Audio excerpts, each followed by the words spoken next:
I'm 95 years old. So, with that span of time, you can just imagine that I remember President Aguinaldo all the way to President Duterte. And that's my advantage over most people in this land today, because I have seen history from the time of the Americans all the way to now. History was totally distorted to favor one group. And it is unfortunately continuing. That is why exercises such as these are important. Little by little, the truth will come out. Well, I'm glad that you have asked me to join this conversation so that at least we can somehow correct the distortions of history. I am very grateful to you. And I'm willing to challenge anybody here in this country to debate with me about the events. We put this together, really, because of the mail that I have been receiving in my social media. And the millennials have a different approach, it seems, to the events of history, the history of your lifetime, for that matter.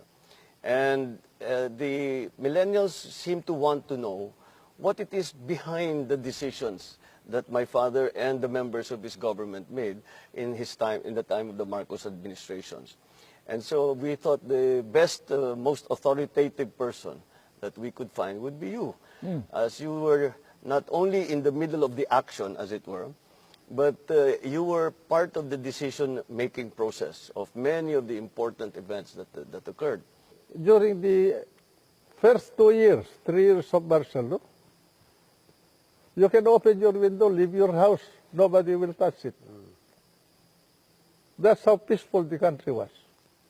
So it wasn't the typical country under military rule where you had tanks in the streets and you had soldiers pulling people out of their homes. Of course, in the beginning we had curfew. Yes, we had. Yes, I remember that. We had to give grant passes.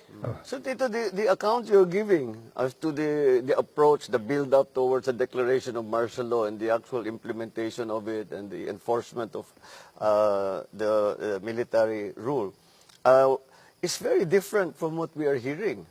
And for you, Tito, for example, I mean, I hear it too, but of course it's a different. You come from a different perspective. What is the biggest fallacy that the young people now are being fed about the reasons behind and the actual events of martial law? They claim that we killed a lot of people, and that's why when I was interviewed by someone some time ago, I challenged her. Name me one that we executed, what we killed other than Lim Seng. What was the accusation? Was that the summarily that executed? we had 70,000 persons arrested, which was not true. Maybe if they will include the people who violated curfew and the jaywalkers, maybe you can reach that number. But anyone who was people can go out at night. They can go out and fish. They can go out to farm. They can go out. They were free, in fact. Of course, if you are a member of the rebel group or a warlord or who violated a criminal law, you have to be arrested, whether you have martial law or not.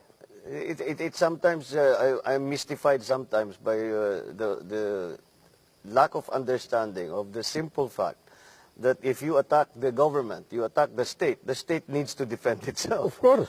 And that's why fighting would break out. And that's name me one person that was arrested because of political or religious belief during that period.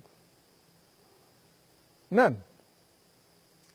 They were all for criminal acts. Name me one person that was arrested simply because he criticized President Marcos. None. But there were a lot of critics still very, very vociferous and very speaking out against him and his administration, even during the martial law, when the country was under martial law. Jovi Salonga, for instance. Oh, He was involved in the Light the Fire movement and many others. There were very few were arrested. And they were released. They were inconvenienced for a while, but they were released. The late Pepe Jokno, he didn't want to be released. I told Pepe, just sign anything and just get out of here. I told him. All of that seems to have been lost in the accounts that we hear now. Well, I cannot blame the so-called millennials when they were born in 1980, no? Let's say, Yeah. Well, that's they a did good, not know anything. They just, what they know is what they read or heard. And it is, They read something that was based on inaccurate facts. During martial law, there were no massacres like what happened in Benjola during the supposed democratic government of Cory Aquino.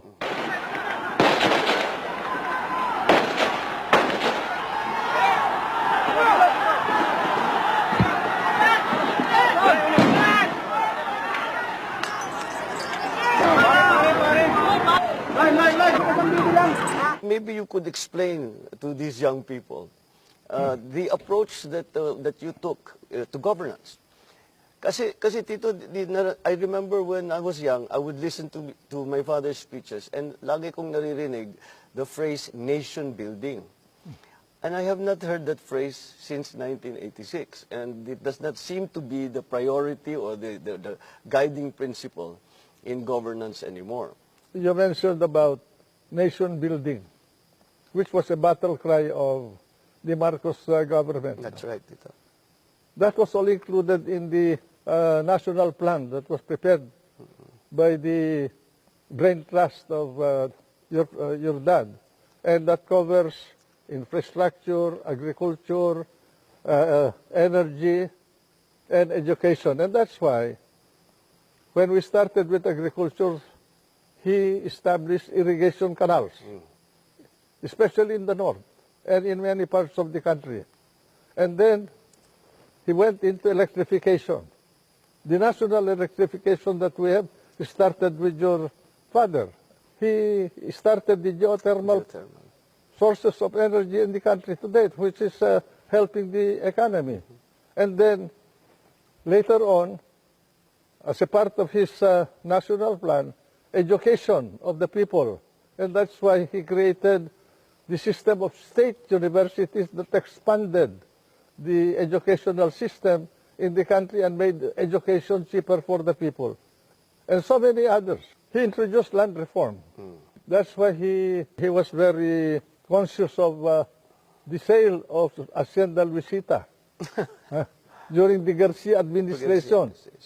This was a part of his land reform program. Proposed the establishment of a nuclear plant, which was derailed by Cory Aquino because of their anger and revenge against the Marcos administration. Dito you mentioned the lobbying of the big landowners, the Hacienda owners, and for the exemptions from the land reform. But I think the term that around that time was we were beginning to hear my father speaking out against the group of oligarchs. Correct. That were controlling many segments of the economy. Correct. And were not helping or supporting the national program. Oligarchies existed during the time of your dad and even before that. And even now, they are still around. They control the economy, they control the agriculture because they own the haciendas, they control the communication, they want to control even government. If you will remember, you have to talk to interest groups to be able to run for public office in those days. Controlled Meralco, they controlled the media, they controlled the newspapers and the radio, many facets of industry. The industrialization of the country was controlled by the so-called oligarchs of the land. So this is one of the elements that pushed the government towards the declaration of martial law in 72. Apart from the fact that indeed there was a need of it, because what was the social condition of the land at this point. We were dealing with separatism in Mindanao. We were dealing with a very strong communist party. We were dealing with the onset of drugs menace in the country. We were dealing with landlords, political warlords over the land, and the high criminality in the land. And what was our instrument of power at that point? We had only less than 50,000 in the armed services. That included the constabulary, the army, the Air Force, the Navy, and the Coast Guard. And our weapons were carbines and Garands of World War II vintage. World War II vintage. Against the Belgian FALS, the Kalashnikov or AK-47 of our adversaries. I think nakakalimutan dito the extent of this warlordism and the size of the private armies. The size of firearms in the hands of the civilian population was much more than the capability of the armed forces of the Philippines and the constabulary. When martial law was declared, there was an we amnesty. harvested about 600,000 guns all over the country of all kinds. As opposed to our 50,000 Less than 50,000 to be exact. I think we had only about 48,000. uniformed services. Yeah.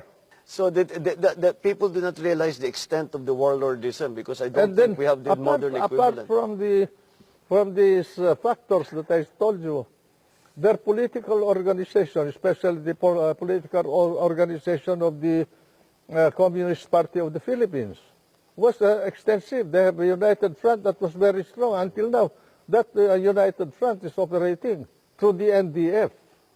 Oh, they covered labor, the universities, academe, farmers, fishermen, women, teachers, all over. They infiltrated even the church.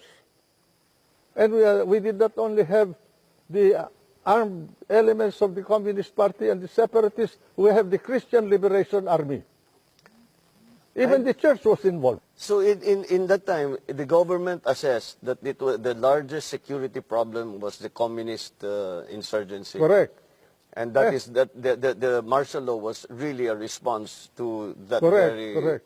One of the reasons why President Marcos finally declared martial law, very few people will remember this now, was because there was already a working coalition between the Liberal Party and the New People's Army, the New Communist Party of the Philippines, headed by Sison at this point.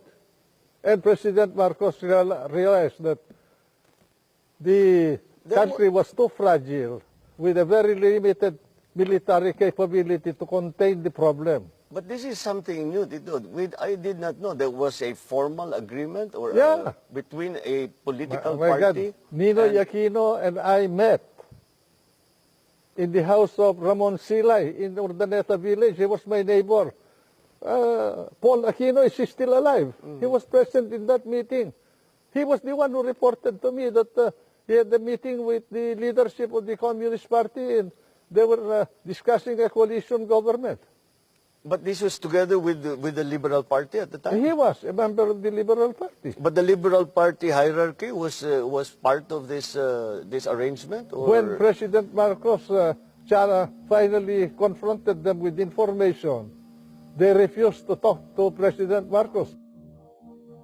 I didn't proclaim martial law alone. It is made to appear as if I just signed the decree and said, I impose martial law on each and every one of you. No. I asked the legislature to please pass a law proclaiming martial law because there was anarchy in the country. Now, let me say this. The opposition was strong. And they were members of the Security Council, and somehow they adopted a resolution which required that there be a unanimous vote for the armed forces to be able to move And therefore the armed forces was immobilized. At the same time, I asked the opposition party to come and join me in a coalition government. I offered one half of the cabinet. And of course they laughed at me and said, why should we join you? We're going to take over the government. By the time you are through with the exercise, you're dead. How was the evolution of the thinking within the administration to finally come to the decision that my father declare martial law in Because 72? it started when they invented the Jabida massacre. I say invented because until now I've not heard of anyone who complained about anybody being massacred in Corregidor. No one. The only one who was who appeared as a member of the trainees, supposedly the Muslim trainees in Corregidor, was that fellow who swam across the Corregidor to Cavite, which was the invention of Montano and Ninoy Aquino. That is, and because of that outburst, political outburst of Ninoy, we lost Sabah. And then that Jabita massacre, what do you call this, injured the political stature of the Marcos regime, followed by the Plaza Miranda grenading in 1971. And because of that Plaza Miranda, I was a victim. I was a candidate afterwards for senator, and I lost because we were blamed for Plaza Miranda, although that was the handiwork of the Communist Party. The disorder that was brought about by them, by the left especially, was too much to bear by the country at that point. As the Secretary of Defense, I had to fight both the Muslims in Mindanao and the Christians. And then at the same time, there were also datos who rose against the government. The group of the MNLF were sponsored by Malaysia because of the limitations imposed by the government, the regime, or the situation, political situation in the country before martial law. The hands of the president was limited, so he finally decided, after he was re-elected, to impose martial law. He asked me to study his powers under the Commander-in-Chief provision. I was Secretary of Justice at the time. The declaration and the implementation in the very first days. I was not here. I was abroad studying. And I remember that I just got the news from a phone call. My father had mentioned it previously, and he said that things are getting pretty bad. And he had spoken about the suspension of the writ of habeas corpus. And after that, he was talking about he had hoped not to declare martial law. But I got the news that your dad asked me to prepare this study in December of 1969 because he was anticipating that he will finally have to face the music. When we finished the studies about January of 1970, at this point the President transferred me to the Department of National Defense. And then he waited from 1970, 71. He allowed the election of 1971 to go through, where the nation was experiencing violence and disorder. Because he did not want to declare it. He was hesitating to use his Commander-in-Chief powers. Until finally, in 1972, he decided. My countrymen, as of the 21st of this month, I signed Proclamation number 1081, placing the entire Philippines under martial law.